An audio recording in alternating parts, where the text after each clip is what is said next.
ইলিশ মাছের মাথা রয়েছে, তাই আমার হাজব্যান্ড ইলিশ মাছের মাথা দিয়ে বেগুন দিয়ে একটা রেসিপি ভালোবাসে খুব।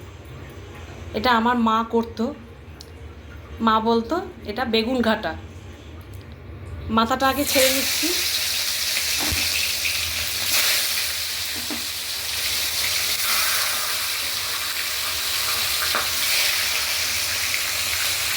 মাথাটা আগে ভালো করে ভেজে দিচ্ছি, তারপর ফিরে আসছি। ইলিশ মাছের মাথাটা ভেজে তুলে নিয়েছি। এবার ওই তেলেই কালো জিরা ফোড়ন দিলাম। এবার বেগুনগুলো ছেড়ে দিচ্ছি।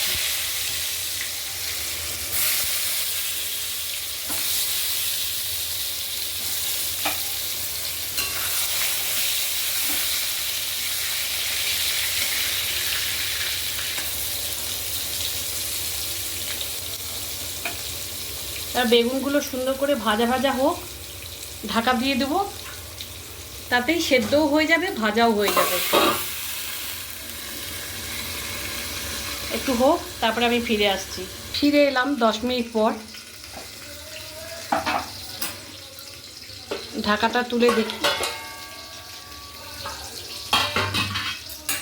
বেগুনটা মোটামুটি অনেকটা ভাজা হয়ে গেছে।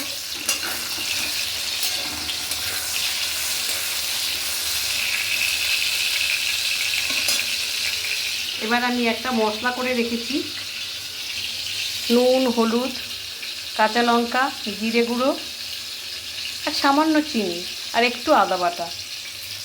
এটা আবার তেলের মধ্যে দিয়ে দিচ্ছি।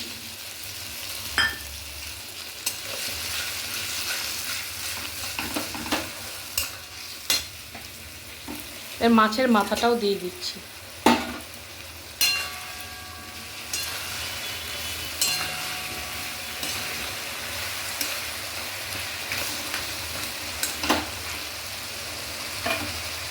এবার একটু গ্যাসটা কমিয়ে ঢাকা দিয়ে রাখছি, তাহলে মাছের মাথাটা একটু নরম হয়ে যাবে, আমার ভাঙতে সুবিধে হবে। 5 মিনিট পর ফিরে এলাম। এবার ঢাকাটা তুলে দেখি,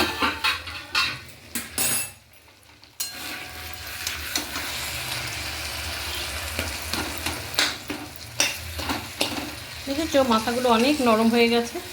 এবার আমার ভাঙতে সুবিধা হচ্ছে।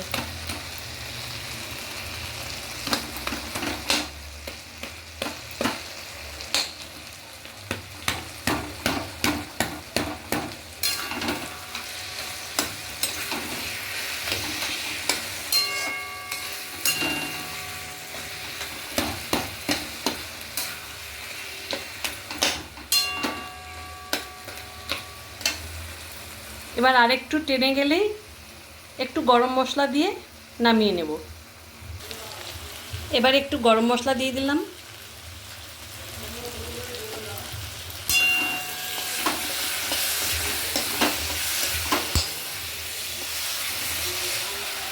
রান্নাটা হয়ে গেছে, এবার আমি নামিয়ে নেব।